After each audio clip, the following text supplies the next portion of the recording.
बच्चों ये वीडियो मैं पार्ट वाइज बना रहा हूं। यदि आपको इस चैप्टर के सारे वीडियोस पार्ट 1 से लास्ट पार्ट तक देखने हैं तो आप प्लेलिस्ट देख सकते हैं। प्लेलिस्ट देखने के लिए वीडियो के नीचे यहां क्लिक करें। आपको होम वीडियो प्लेलिस्ट दिखेगा। अब आप यहां क्लिक करें प्लेलिस्ट बटन पर, तो आपको ये प्लेलिस्ट दिखेगा। यदि आपको और भी प्लेलिस्ट देखने हैं तो आप यहां क्लिक करें। उसके बाद आप यहां क्लिक करें तो आपको ये सारे प्लेलिस्ट दिख जाएंगे। यहां पर बहुत सारे सब्जेक्ट के चैप्टर वाइज प्लेलिस्ट हैं। अब आपको जो चैप्टर पढ़ना है वहां क्लिक करें तो आपको पूरा वीडियो मिल जाएगा। जैसे कि यहां आप देख सकते हैं, आपको यहां पूरा वीडियो मौजूद है और आप इसे पढ़ सकते हैं। यह वीडियो विज्ञान क्लास 9 अध्याय 6 उत्तक का पार्ट 1 है। तो इसके आगे के जो भी पार्ट्स मैं बनाऊंगा उसे भी आप जरूर देखें। तो यहाँ पर सबसे पहला समझना है कि उत्तक क्या होता है। तो इसके पहले चैप्टर में मैंने कोशिका के बारे में बताया था और मैंने बताया था कि जो जीव होते हैं, वो जो सजीव होते हैं, वो कोशिका के बने होते हैं। तो यहाँ पर अब यदि हम लोग बात करें एक कोशिकीय जीव की और बहुकोशिकीय जीव की, तो जो एक कोशिकीय जीव होता है वह एक कोशिका का बना होता है और उसके शरीर में जो एक ही कोशिका का होता है वह सारा फंक्शन उसी एक कोशिका के द्वारा ही होता है। लेकिन यदि बात करें हम लोग बहुकोशिकीय जीव की, जैसे कि हम लोग हो गए, तो हमारे शरीर में अलग अलग कार्य को निष्पादन करना होता है और इस अलग अलग कार्य को निष्पादन करने के लिए कोशिकाओं का समूह बना होता है और वह कोशिकाओं का समूह ही उस कार्य को निष्पादन करता है और उसे ही हम लोग क्या बोलेंगे, उसे ही हम लोग बोलेंगे उत्तक। जैसे कि सिंपल आप त्वचा का उदाहरण ले सकते हैं। तो ये जो त्वचा है आप जानते हैं यह एक अंग है जो कि उत्तक से बना होता है और यहाँ पर यह जो उत्तक है वह कोशिकाओं से बना होता है। तो यहाँ हम लोग यही सीख रहे हैं कि कोशिकाओं का समूह जब एक प्रकार के कार्य को करता है और उसकी उत्पत्ति भी एक ही होती है तो इसे ही हम लोग क्या बोलते हैं, उत्तक बोलते हैं।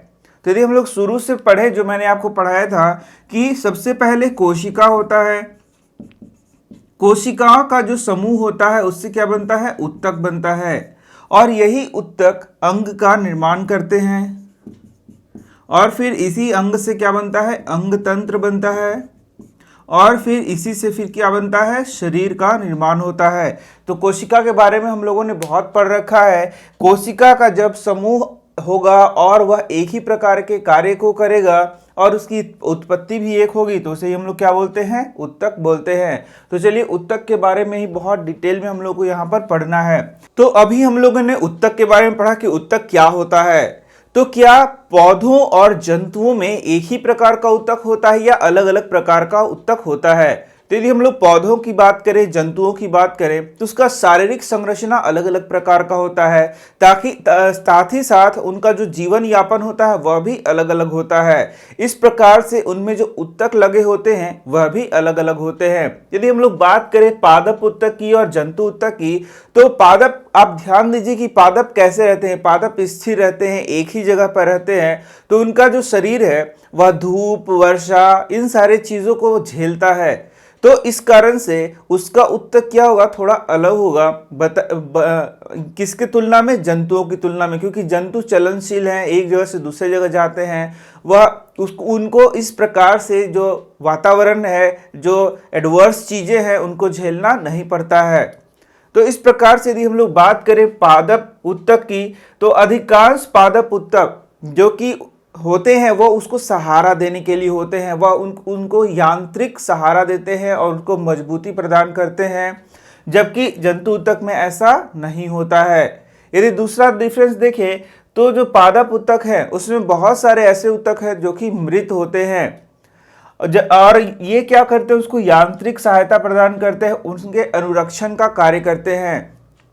तो जैसे मैंने अभी बताया कि पादप क्या होते हैं, एक जगह स्थिर होते हैं, तो उनमें बहुत सारे ऐसे उत्तक होते हैं जो कि क्या होते हैं, मृत होते हैं, मतलब वो जीवित नहीं होते हैं। साथ ही वह उनको यांत्रिक सहायता प्रदान करता है, उनको मजबूती प्रदान करता है और उनके अनुरक्षण का कार्य भी करता है, जबकि जंतु उत्तक में ऐसा नहीं होता है।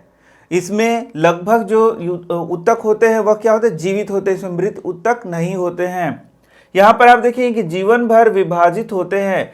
तो यदि हम लोग पादपों का बात करें, तो यदि पादप को आप ध्यान से देखेंगे तो उनमें जो वृद्धि होती है उनका कुछ खास क्षेत्र होता है, जिसको हम लोग यहाँ पर जब इसका पादप उत्तक का प्रकार पढ़ेंगे तो आपको समझ में आएगा।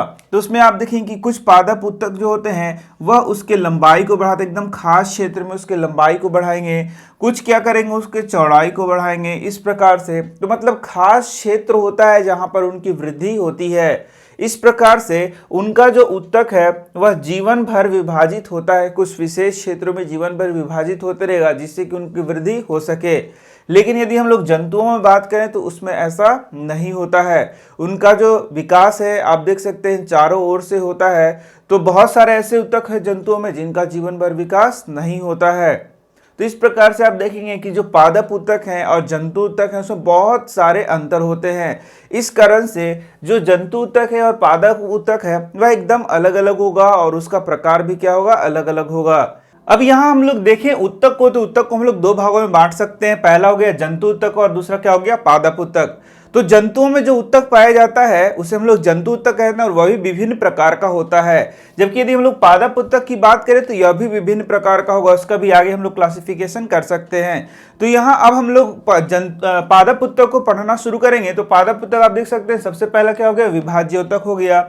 उसके बाद क्या हो गया, अस्थाई उत्तक हो गया। और जो विभाज्योतक है उसको जो पोजीशन है उसके आधार पर हम लोग तीन भागों में बांट देते हैं। सबसे पहला हो गया शीर्षस्थ विभाज्योतक, दूसरा हो गया पार्श्व और तीसरा क्या हो गया, अंतर्विष्ट। इसके बाद आप देखेंगे अस्थाई उत्तक, तो अस्थाई उत्तक को हम लोग दो भागों में बांटेंगे। सबसे पहला हो गया सरल अस्थाई उत्तक और दूसरा क्या हो गया, जटिल अस्थाई उत्तक। तो जो सरल अस्थाई उत्तक है वह भी तीन प्रकार का होगा। सबसे पहला क्या हो गया, पैरेन्काइमा, दूसरा हो गया कोलेन्काइमा और तीसरा क्या हो गया, स्क्लेरेन्काइमा। और बात करें यदि यहाँ जटिल अस्थाई उत्तक की तो फ्लोएम और जाइलम। तो इनको आपको याद रखना है और इनको बेसिकली आपको क्या कर लेना है, रट लेना है। और इसके बाद हम लोग जब शुरू करेंगे जंतु उत्तक तो उसके क्लासिफिकेशन को, वर्गीकरण को भी आपको क्या कर लेना है, रट लेना है। तो यहाँ पर करना क्या है, आपको यहाँ प्रत्येक के बारे में 4 से 5 लाइन पढ़ लेना है। उसके बारे में उसका कुछ कार्य को पढ़ लेना है और उसकी संरचना को पढ़ लेना है। तो यहाँ जो भी नाम दिया गया है लगभग सभी के बारे में कुछ न कुछ आपको यहाँ पर पढ़ना है। तो अभी हम लोगों ने देखा कि पादप उत्तक दो प्रकार के होते हैं, विभाज्योतक और अस्थाई उत्तक। तो यहाँ पर विभाज्योतक और अस्थाई उत्तक अलग अलग प्रकार के उत्तक हैं जो कि पौधों में पाए जाते हैं। तो पौधों में विभिन्न भाग होते हैं जिसमें कुछ जगहों पर क्या पाए जाते हैं, विभाज्योतक, जबकि कुछ जगहों पर क्या पाए जाते हैं, अस्थाई उत्तक। यदि हम लोग डिफरेंस देखें विभाज्योतक की या फिर अस्थाई उत्तक की, तो विभाज्योतक जैसे नाम से भी आप जान सकते हैं विभाज्य, और इसको हम लोग क्या बोलते हैं, इंग्लिश में बोलते हैं मेरिस्टेमेटिक टिश्यू, और अस्थाई उत्तक को क्या बोलते हैं, परमानेंट टिश्यू। तो जैसे मैंने बताया नाम से ये इसमें है विभाज्य। तो विभाज्योतक का सीधा सा मतलब यह समझिए जिसमें विभाजन होने का क्षमता है। तो वैसे उत्तक जिनमें विभाजन होने का क्षमता है, मतलब उनमें विभाजन जीवन पर्यंत होता रहेगा, उन्हें हम लोग क्या बोलते हैं, विभाज्योतक बोलते हैं। जैसे आप देख सकते हैं सबसे पहला अंतर, जीवन भर विभाजन की क्षमता होती है किसमें होती है, विभाज्योतक में। और जब विभाज्योतक विभाजित होकर परमानेंट हो जाते हैं, मतलब अब उनमें विभाजन होने की क्षमता नहीं होती है, तो उन्हें हम लोग क्या बोलते हैं, अस्थाई उत्तक। तो जो अस्थाई उत्तक है उनका निर्माण किसके द्वारा होता है, विभाज्योतक के द्वारा ही होता है। तो यहाँ पर आपको यह समझ लेना चाहिए कि जो विभाज्योतक है उनमें विभेदीकरण होता है, जिसको हम लोग इंग्लिश में बोलते हैं डिफरेंशिएशन। तो विभाज्योतक में विभेदीकरण के द्वारा फिर वो परमानेंट टिश्यू यानी कि अस्थाई उत्तक का स्वरूप ले लेते हैं। अब यहाँ पर यदि हम लोग दूसरा डिफरेंस देखें तो जो विभाज्योतक है उसमें कोशिका द्रव्य बहुत ज्यादा होता है, उसमें जो कोशिका भित्ति होती है वह क्या होती है, पतली होती है, और साथ ही साथ उसमें केंद्रक भी बहुत अच्छा होता है। तो क्या आप बता सकते हैं कि ऐसा क्यों होता है? तो ऐसा इसलिए होता है क्योंकि इसमें कोशिका विभाजन होता है। जबकि यहाँ पर आप देखें अस्थाई उत्तक में तो कोशिका विभाजन की आवश्यकता नहीं होती है। इस कारण से यहाँ पर जो केंद्रक होता है उतना प्रोमिनेंट नहीं होता है, उतना अच्छा मतलब बड़ा नहीं होगा जिससे कि कोशिका विभाजन हो सके, क्योंकि वहाँ पर वह क्या हो गया है, परमानेंट हो गया है, अस्थाई हो गया है। इसके बाद इसकी कोशिका भित्ति भी क्या होती है, मोटी होती है। यदि हम लोग बात करें तीसरा डिफरेंस की, तो जो विभाजित उत्तक होता है उसमें रसधानी नहीं होता है या बहुत छोटा या कम होता है। जबकि आप देखेंगे अस्थाई उत्तक में रसधानी क्या होता है, बहुत बड़ा होता है, ताकि यहाँ पर बहुत सारे पदार्थों को क्या करे, संचय कर सके। तो ये आपने विभाज्योतक और अस्थायी उत्तक के बारे में पढ़ा, जो कि बहुत ही इंपॉर्टेंट है एग्जामिनेशन के लिए। इससे डिफरेंस आपको पूछा जाता है। इसके बाद यदि मैं बात करूं विभाज्योतक की, तो विभाज्योतक अलग अलग प्रकार से इसको क्लासिफाई किया गया है इसका, लेकिन हम लोग यहाँ पोजीशन के स्थान के आधार पर, मतलब वो कहाँ पाया जाता है, इस आधार पर इसको हम लोग 3 भागों में बांटते हैं। तो आप देख सकते हैं कि पौधे का चित्र मैंने बनाया है, तो यहाँ 3 भाग जैसे देख सकते हैं, इसे हम लोग कहते हैं एपिकल पार्ट। एपिकल पार्ट मतलब क्या हो गया, शीर्षस्थ पार्ट।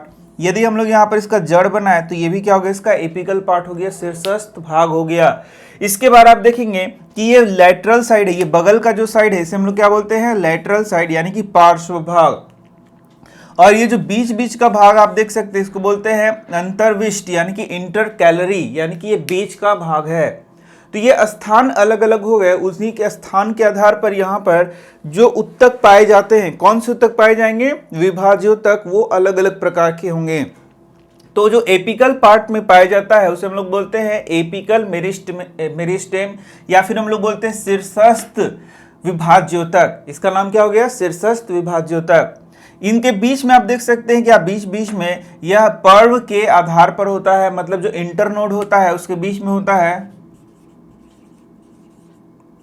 मतलब जो जड़ होता है, मान लीजिए जहां से लीफ पत्ती निकल रही है वहां पर ये इस प्रकार से, यहाँ यदि पत्ती निकलता है जहां जहां, इसको हम लोग बोलते हैं नोड, इसको क्या बोलते हैं, नोड। और इनके बीच की दूरी को क्या बोलते हैं, इंटरनोड। तो यहाँ पर जो मेरिस्टेम यानी कि जो विभाज्योतक पाया जाता है उसको हम लोग क्या बोलते हैं, अंतर्विष्ट विभाज्योतक। इसके बाद आप देख सकते हो जो बगल बगल पाया जा रहा है पार्श्व, उसे हम लोग क्या बोलते हैं, उसे हम लोग बोलते हैं पार्श्व विभाज्योतक। तो ये जैसा आपको दिख रहा है वैसा इसका कार्य भी है। जैसे कि यदि हम लोग शीर्षस्थ एपिकल की बात करें तो ये क्या करेगा, ये लंबाई में वृद्धि करेगा। यानी कि मान लीजिए कि ये पौधा है, तो यहाँ पर एपिकल पार्ट है, तो ये यहाँ पर विभाज्योतक क्या करेगा, इसके लंबाई को क्या करेगा, वृद्धि करेगा। ठीक इसी प्रकार से जो जड़ है उसकी लंबाई को भी क्या करेगा, वृद्धि करेगा। तो ये जहां जहां पाया जाता है उसमें लंबाई को ये क्या करेगा, बढ़ाएगा। तो ये जड़ों एवं तनों के वृद्धि वाले भाग में होते हैं, उनकी लंबाई को क्या करते हैं, वृद्धि करते हैं। जबकि आप देख सकते हैं जो पार्श्व है वो बगल वाला है, तो वो क्या करेगा, उसके मोटाई को वृद्धि करेगा। तो ये आप देख सकते हैं जो पार्श्व है जड़ों तथा तनों में मोटाई को क्या कर रहा है, वृद्धि कर रहा है। इसे हम लोग कैम्बियम के नाम से भी जानते हैं। इसके बाद आप देख सकते हैं इंटरकैलरी है, तो ये क्या करेगा, ये यहाँ पर इसके बीच बीच के भाग के लंबाई को बढ़ाएगा। और साथ ही ये कहाँ पाया जाता है, ये नोड्स के बीच बीच में उसके ग्रोथ को भी क्या करता है, ये बढ़ाता है। तो इस प्रकार आप देख सकते हैं ये 3 हो गया, पहला हो गया शीर्षस्थ, दूसरा हो गया पार्श्व, तीसरा क्या हो गया, अंतर्विष्ट। अब यदि हम लोग बात करें स्थायी उत्तक की, तो इसमें सरल स्थायी उत्तक और जटिल अस्थायी उत्तक, ये 2 भागों में हम लोग को पढ़ना है।